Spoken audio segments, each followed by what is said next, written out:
Hey everybody, Boone Wyatt with the 323 vlog here today. I'm testing out these Ekasand 3x4 sander again. I'm doing another evaluation of it. This time I'm doing it working on two different things. One, I'm doing contours. Just wanted to see how it performed on contour surfaces. Last time I was doing flat surfaces, comparing it to an orbital, which isn't necessarily fair. Orbitals are a little more aggressive anyway.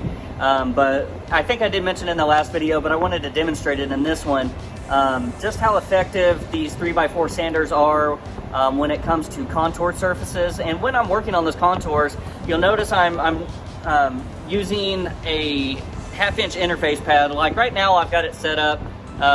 This is just the regular pad that comes on it. And when let me see if I can show you real quick. They have these pads. These are the 1/2-inch interface pads that also come with it. Actually, I think this is the interface pad, I'm sorry. And then you can put other sanding pads on top of that. And that is better for your contour surfaces so you don't get hard lines on your contours. So that's highly recommended. And then if you work with it just like this, it's really good at getting in on smaller detailed areas. As you'll see in the video, I did a really small grooved edge. And to be honest, I think it worked good, but some of these areas I think it's just going to be inevitable to have to use. I like to use a soda blaster tools. You can do it by hand, but I like to hit it with a really fine baking soda material and knock off all the finish. And then I'll go back in there with my hand and just hand sand it. So, but I'm going to flip the camera around and show you this area. I'm about to work with the 1/2-inch interface pad. I've done just a little bit and I was pretty impressed with how it worked. And then I'm also going to do, so one is concave and one is convex shape. And I just sort of wanted to demonstrate both of those surfaces. And I think I'm going to try to do 3 different surface areas on this piece. And just sort of show you how I think it works. Sorry about that. I'll show you how my impression of it and just, give you an honest review and an opinion. I think a lot of people are looking for that. We are definitely not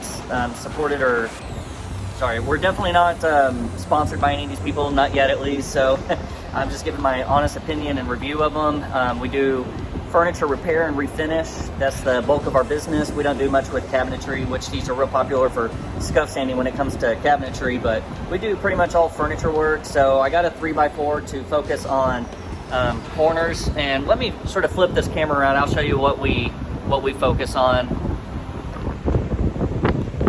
So this is a piece that we are working on. Let me back up so you can see it.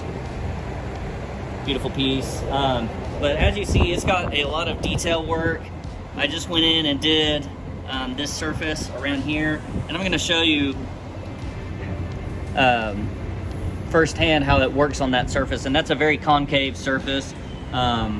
Would be a pain in the butt to sand by hand. And then we've got our convex surface down here that I'm going to test it on. And then I've even got one right here. I'm not exactly sure how well it's going to work, but if you see, it's got molding and then a concave area and then another, it's got some detail to it. So you can't just go in there with an orbital and just sand it flat. Well, I guess you could, but you ruin the detail of it. So, and then the last thing that I use it for are little areas like this that my orbital won't get. I'll come in there with the 3x4, no interface pad, and then I'll sand those out. But on the other side, that small area that I was talking about, I not only did the concave area right here, but I also did this really small grooved area. As you see, it's got just a tiny groove, and I was able to get right up on it with that 3x4 and sand just about all the way into the groove. So without further ado, I'm gonna strike the sander up, and with all that explanation, hopefully I won't have to do much explaining as I'm sanding, and you can just sort of follow along and see what you think, okay?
that worked really, really well in the concave area.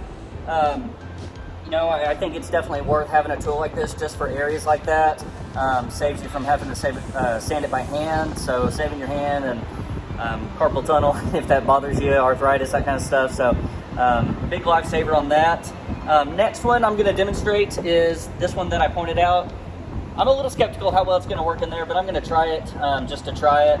I'll do the same thing. I'm going to use the 1/2-inch interface pad, and I'll offset it a few times depending on, you know, which way I think might work best, and try it a few different ways. So let's see how it works.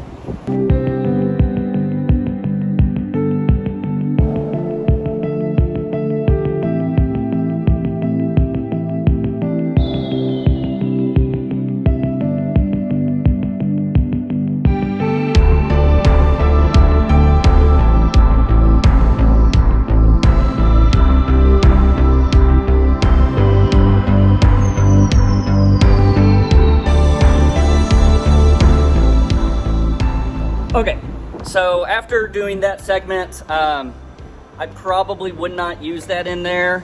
It did fine with getting around the curved edge right here, but as far as getting in that groove, I didn't really like how that was performing, and I could probably take off the interface pad and just go straight on it, but I risk losing the detail of my contours on there, which I really don't want to do. So I'm going to go a different route right there, but so far on the concave surface worked great. On the really detailed one that we just saw, not so great. Did okay with getting, like I said, around these outside edges, but trying to get into this inside one, I didn't think it was working very well. So unless y'all have got another tip, I am a little new to the Ekasand sander, so if anybody out there has any tips on how to use that more effectively in grooves like that, holler at me. But first impression, unless I'm just missing something, wasn't too impressed with that one. I would go a different route there. Third, while I've got my interface pad on there, I'm going to go do some of these curved surfaces down here, and I think it's going to work good. I think it's going to work good on those.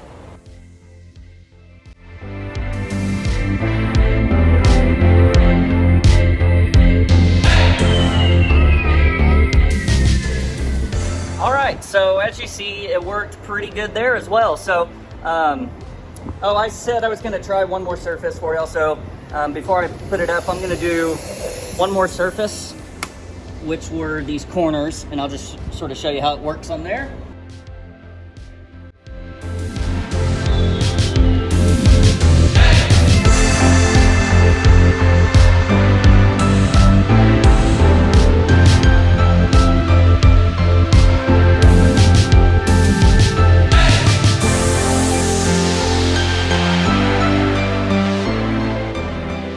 So that concludes it. That's really all the areas I wanted to demonstrate on. So, you know, I'm pretty impressed with it. I'm had it about 6 months now, maybe less. I got it at the AWFS convention this year. So what was that, June, July? So actually I've only had it a few months now. But as a furniture worker, you know, I mainly got it for two different things. I got it for corners like you just saw, and I thought, you know, it works really good for that. I use my orbital for most flat surfaces except for corners, so works great for that. Second is the contour surfaces, whether it's concave or convex. And just as you saw, I haven't used it on any concave surfaces like you just saw, but going around, let's see if I can do this in a mirror reflection.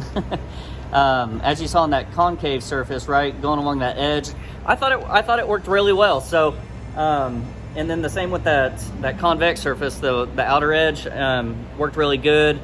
With that interface pad on there, it is going to have difficulty getting into small grooves. So that being said, you may have to figure out something, just sand those little grooves by hand. But you know, I think it cost $350, $375, something like that for an Ekasand sander, and for what I paid, I think it's going to really pay itself off this year. You know, it beats sanding a lot of those surfaces by hand. So there's still certain areas that I'm going to personally use different methods, you know, whether it's my soda blaster or just hand sand it, or, you know, a carbide scraper, whatever it may be. So But overall, I've had it, like I said, a few months now. My only complaint is that it seems to heat up pretty good. If I'm using it for an hour, 2 hours sometimes, that palm starts getting pretty heated, especially comparatively to any of the Festool sanders I've used and have. I haven't noticed any of those issues on that, so not exactly sure what's going on there. I haven't reached out to the manufacturer, but it hasn't been terrible enough to where I need to call them really. But if I had one complaint, that would be it. But overall, I like the tool. I would probably recommend it, maybe 7, 8 out of 10. But other than that, it's just another tool in the Furniture Refinishers tool belt. If y'all got any questions, let us know. We'd be happy to respond. If you like the video and think other people might get value out of it, don't forget to hit the like button. And if y'all want to follow along for future videos, don't forget to hit that notification bell and subscribe to our channel. And we'll be trying to put out videos weekly. So hope y'all stay tuned and tune in for future videos. Thanks, y'all.